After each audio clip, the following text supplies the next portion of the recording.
বাংলাদেশের স্বৈরাচারী সরকারের প্রধান শেখ হাসিনা দেশে না থাকলেও আইন অনুযায়ী তার বিচার হবে বলে জানিয়েছেন অন্তর্বর্তীকালীন সরকারের প্রধান উপদেষ্টা ডক্টর মুহাম্মদ ইউনূস।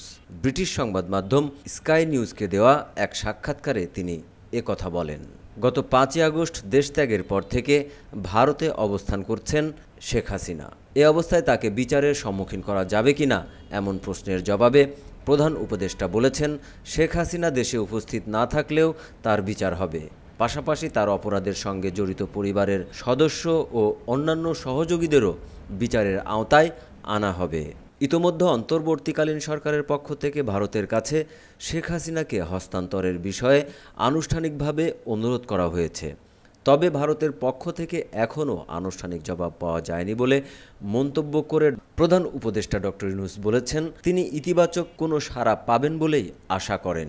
জাতিসংঘ প্রকাশিত এক প্রতিবেদনে বলা হয়েছে, শেখ হাসিনা সরকারের পতনের সময় জুলাই-আগস্ট মাসে প্রায় 1400 ব্যক্তি প্রাণ হারিয়েছেন।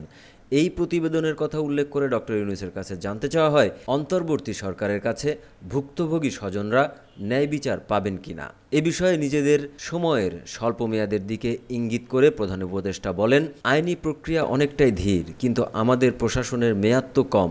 আমরা যথাসাধ্য চেষ্টা করব। যাদেরকে আইনের আওতায় আনা যায় নিয়ে আসা হবে, আর বাকিদের বিরুদ্ধে বিচার কাজ চলমান থাকবে।